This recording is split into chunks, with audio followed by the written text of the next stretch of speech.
We've spoken about the need to view our business relationships as if they're partnerships.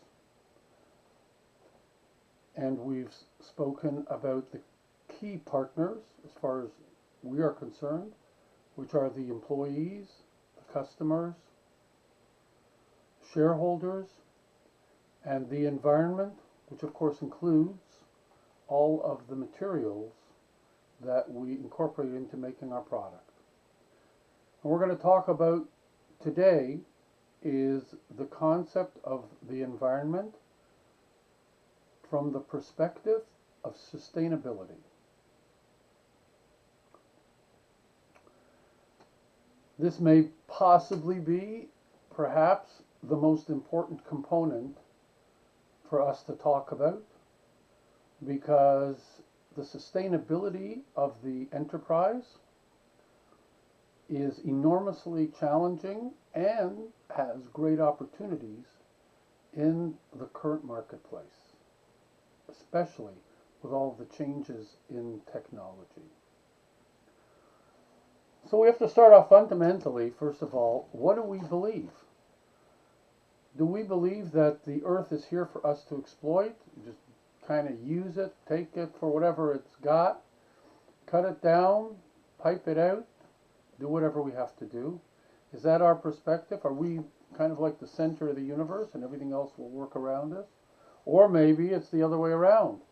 Maybe all the parts of the planet, the rocks, the plants, the other animals, they're all equally relevant. Um, and all important. And we are simply here and required, therefore, to exist in harmony with all of those components. And that humanity is no greater than the animal kingdom or the vegetable kingdom. So it seems that if we go with that second choice, really we're not going to be able to do anything more than perhaps hope to live in a cave. Because otherwise the use of any of the resources, rock, stone, sand, cement, glass, to build the buildings that we have, lumber, rubber, all of those things are exploiting our environment, and that might seem to be incorrect if everything is equal. And on the other hand, of course, the first concept, where we are the center of the universe and everything is meant for us to use and or abuse, seems enormously predatory, cruel, and possibly won't last. So I think what is missing when we try to compare the human being to the other components of the world is that we are missing the critical component that defines a human being as they exist. And that unique component is the reason that you are all taking this particular class, listening to this particular talk. And that is that unlike any other animal, and there are 30 million other species available, unlike any of those 30 million, we have a moral compass, an ethical component, and we have created a belief in good and bad, and therefore a value system to support those beliefs. There is no other creature that exists on the planet that says, well, you know what, I think like giving charity is a good thing. So we should do that. We should accept that as a moral value and attempt to do it. Or,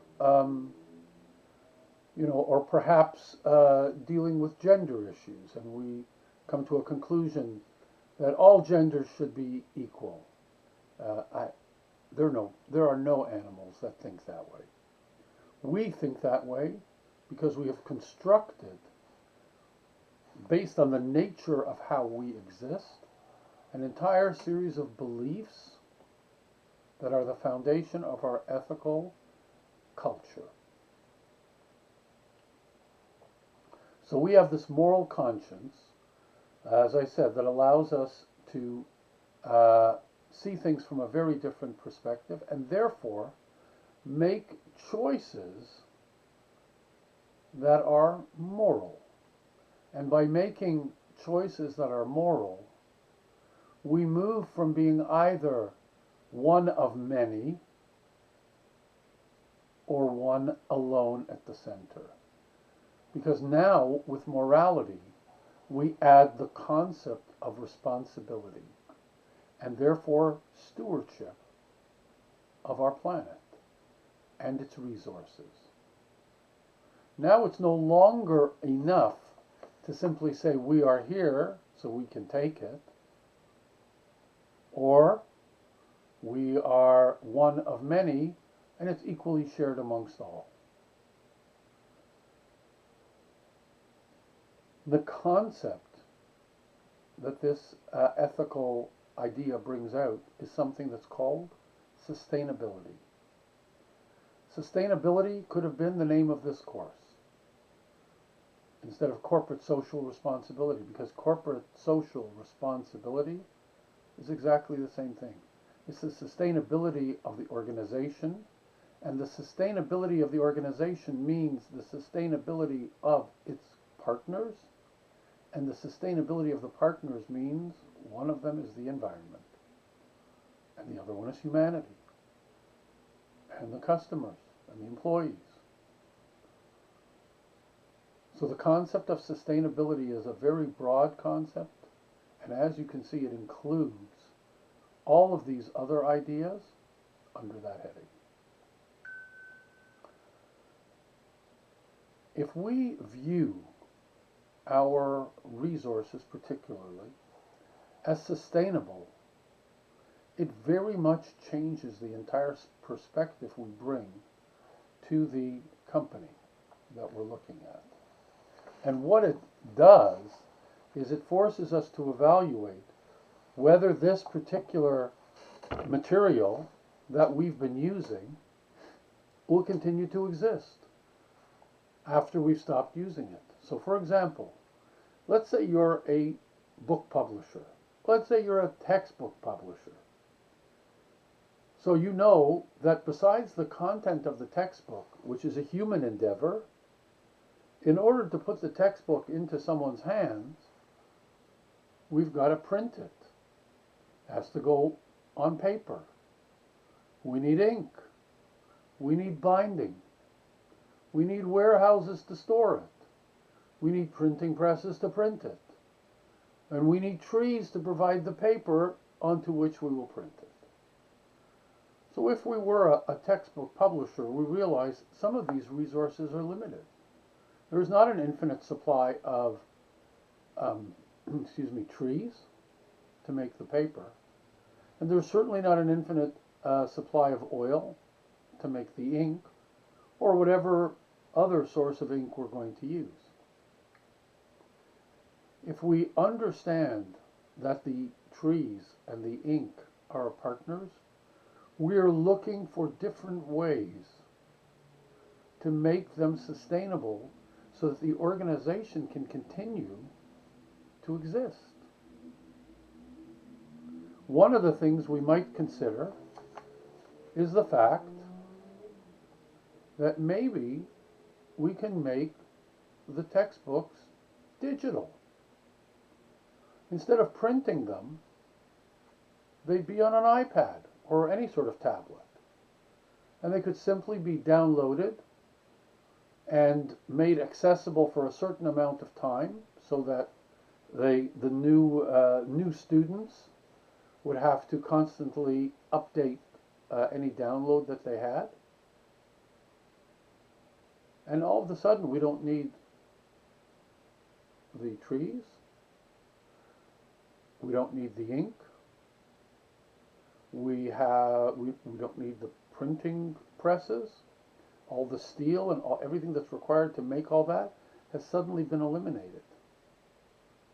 And we have a very sustainable source of our textbooks that can constantly be used. Not only that, but if you think a little more broadly, you realize not only can our textbooks now simply offer a printed word, but they can be interactive.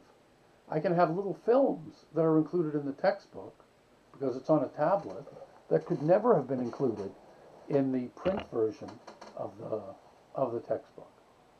And many other, a host of other things. I can have little mini quizzes and tests and everything that are all included in the textbook. And as a textbook manufacturer, I don't have to worry about students who sell their textbooks secondhand, because there's no such thing as a secondhand textbook. The license for the textbook that you get is limited to that one semester.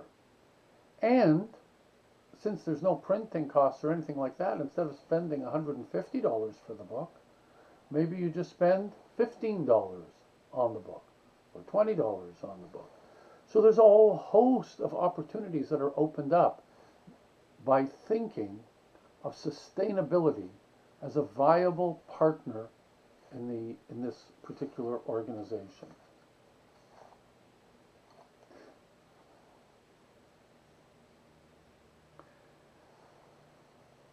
So when we're looking at sustainability, we're looking at doing no harm to the world in which we live. That means not depleting the assets that we need, not without replenishing them, so that if we do have to cut down wood in order to maybe build houses or make furniture, that we replant those forests so that they are there for the next generation. We should also be looking at the manner in which we consume the food that we eat. How are the animals treated if we have to slaughter them? What are the sustainable alternatives? Apparently, there is a company in Israel that has developed a technology to 3D print beef that is beef, because they're using the biochemistry of a beef molecule as part of the 3D process. I'm not exactly sure how they do it, but it's an idea. And there are many other such ideas that I think we can explore and realize this amazing sustainable objectives that we can accomplish. In other words, if we become stewards of the planet instead of users of the planet, it changes the entire dynamic. So I think that is first and foremost an opportunity of immense growth for the future of business. Because today, when you go into most businesses, they're still using the same technology that they were using 25 and 30 and 40 years ago. So many companies have not caught up.